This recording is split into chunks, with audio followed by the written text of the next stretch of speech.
The other thing that Moana talked about, or the article talked about, was the response in the House to the regulatory standards bill. This is only, I think, maybe 2 minutes. Let's have a listen to this last bit. Redacted. According to the ACT National Coalition Agreement, the two parties agreed to legislate to improve the quality of regulation, ensuring that regulatory decisions are based on principles of good lawmaking and economic efficiency by passing the Regulatory Standards Bill as soon as practicable. What a bunch of fucking word salad that is.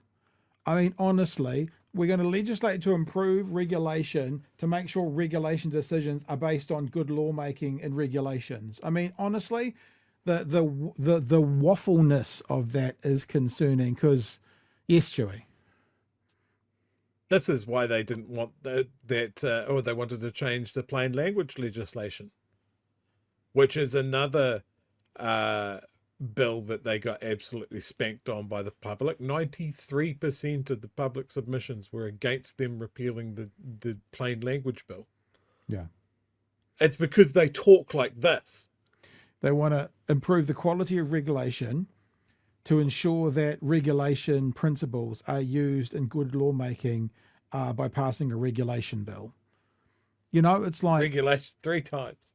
Horrible. Yeah, it's just what you can then do is read whatever you want into it. Sure, that sounds like, oh, well, yeah, we all agree that the quality of regulation should, we should have good quality regulation. What does that mean? Well, let's pass it first and then we'll explain it. By passing the Regulatory Standards Bill as soon as practicable. During its first reading, Labour, Te Pāti Māori and Green MPs were passionate in their strong opposition.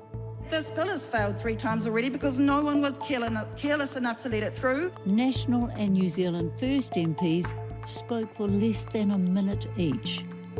Casey Costello from New Zealand First suggested the bill is open to challenge.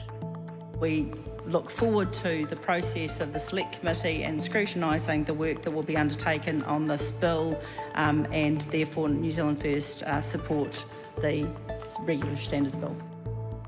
Dan Bidwell from National quoted a philosopher who urged legislative caution and then said, Mr. Speaker, it is with that scepticism that we support this bill in the House.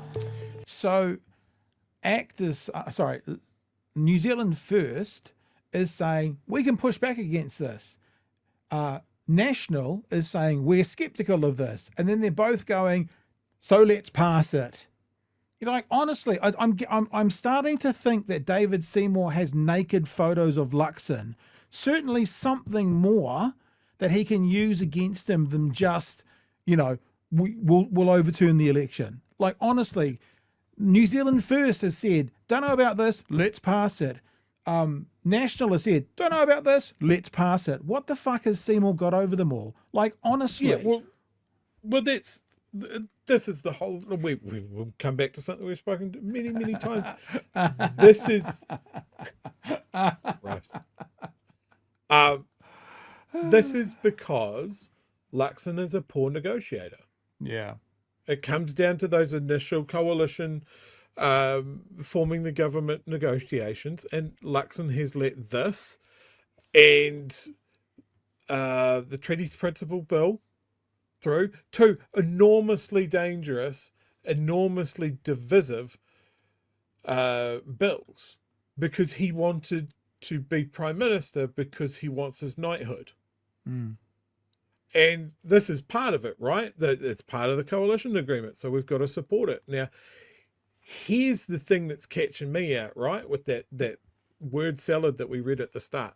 Treaties Principle Bill, part of the coalition agreement, was to support it to the first reading. Yeah. The wording on the other part was to support this all the way through. As soon as practical. Yeah.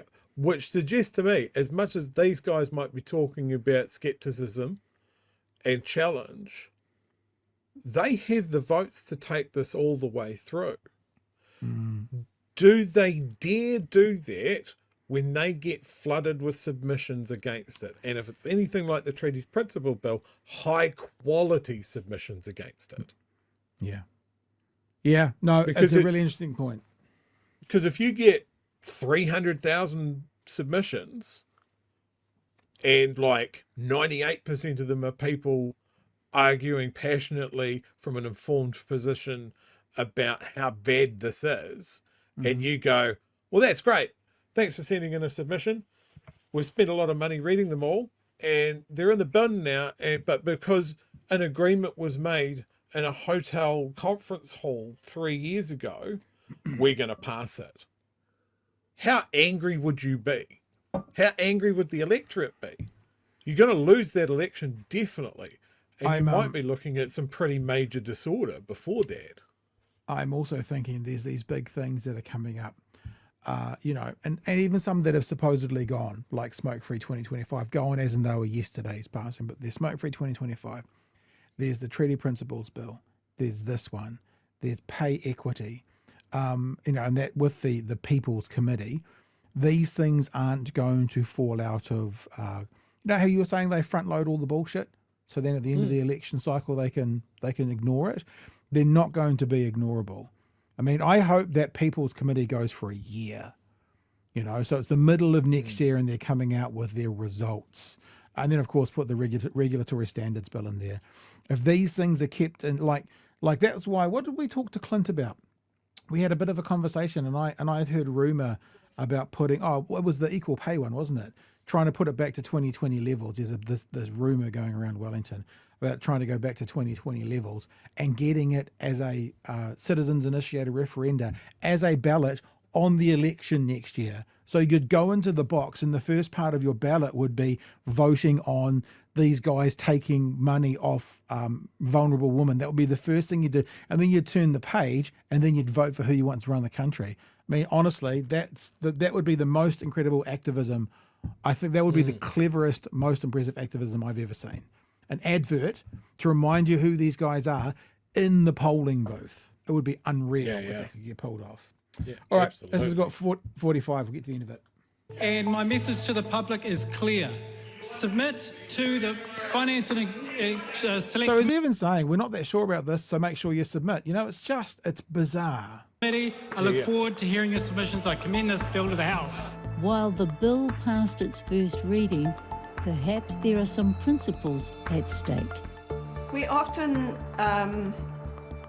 call this principles-based regulation. So it's setting up a regulatory framework for making regulation. But the regulatory framework is biased, and even that assumes that people will comply with it. And we have a saying in this area of academia that principles-based regulation only works if those implementing it have principles.